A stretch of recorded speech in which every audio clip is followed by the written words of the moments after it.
जैसी करनी वैसी भरनी। मालदीव के ऊपर यह बात बिल्कुल सटीक बैठती है क्योंकि बहुत जल्द मालदीव खत्म होने वाला है, अस्तित्व मालदीव का समाप्त होने वाला है और इसमें बहुत ज्यादा समय भी नहीं लगेगा। 21वीं सदी का अंत होते होते मालदीव का भी खात्मा हो जाने वाला है, ऐसा वैज्ञानिक कह रहे हैं, वर्ल्ड बैंक कह रहा है, अमेरिकी वैज्ञानिक की 40 साल की रिसर्च कह रही है। देखिए, दरअसल एक्सपर्ट्स ये मानते हैं कि ग्लोबल वार्मिंग बहुत तेजी के साथ बढ़ रही है और इसीलिए जो ध्रुवीय बर्फ है उसका पिघलना लगातार जारी है और ऐसे में समुद्र के पानी का जो लेवल है वो तेजी के साथ ऊपर आ रहा है। अब देखिए, मालदीव जो कि एक द्वीप है, हम सभी जानते हैं, आइलैंड जो कि पानी से चारों तरफ से घिरा हुआ होता है, एक टापू जैसा बीच में उभरा हुआ और चारों तरफ उसके पानी, उसे कहते हैं द्वीप।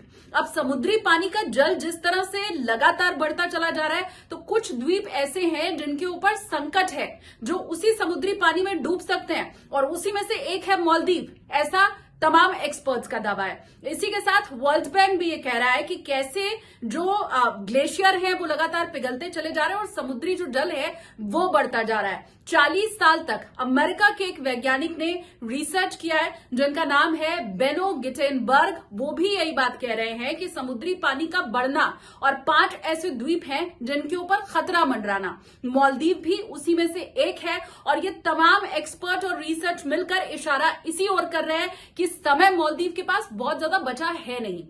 21वीं सदी का अंत होते होते समुद्री जल जिस तरह से बढ़ रहा है वो पूरी तरह से मालदीव को अपनी चपेट में ले लेगा और मालदीव इसमें डूबता चला जाएगा।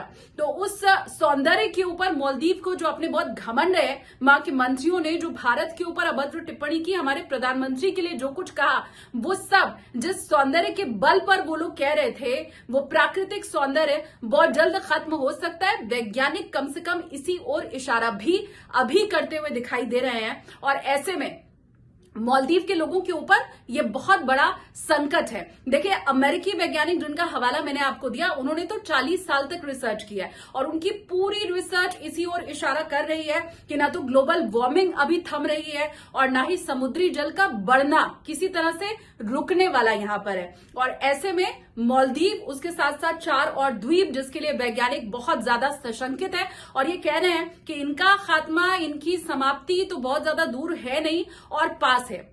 लक्षद्वीप और मालदीव, इन्हीं की तुलना के साथ ये पूरा अब जो घटनाक्रम था वो शुरू हुआ, विवाद शुरू हुआ। हालांकि प्रधानमंत्री नरेंद्र मोदी की ऐसी कोई मंशा नहीं थी, उनकी तरफ से तो अपने देश की जो ख्याति थी वो बढ़ाना, अपने देश के सौंदर्य को लोगों तक पहुंचाना, टूरिज्म को लक्षद्वीप के बढ़ाना ही एकमात्र उद्देश्य था। मालदीव के नेताओं ने इसे गलत ढंग से ले लिया। वहां के राष्ट्रपति मोहम्मद मोइज्जू इसे शायद नहीं समझ पाए, उनके मंत्री इसे नहीं समझ पाए और उन्होंने तुलना कर दी लक्षद्वीप और मालदीव की। अब सचेत उन्हें हो जाने की जरूरत है क्योंकि वैज्ञानिक इसी ओर इशारा कर रहे हैं कि बहुत ज्यादा जीवन मालदीव के ऊपर अब बचा रह नहीं गया। ये 3 रिसर्च का हवाला मैंने आपको दिया जिसमें वर्ल्ड बैंक भी इसी ओर इशारा कर रहा है, अमेरिका के वैज्ञानिक भी इसी ओर इशारा कर रहे हैं कि 21वीं सदी का अंत होते होते मालदीव की भी समाप्ति हो जाने वाली है और पूरी तरह से समुद्र के पानी में मालदीव डूब जाने वाला है। तो क्या इसे इस ढंग से भी देखा जाए कि जैसी करनी वैसी भरनी?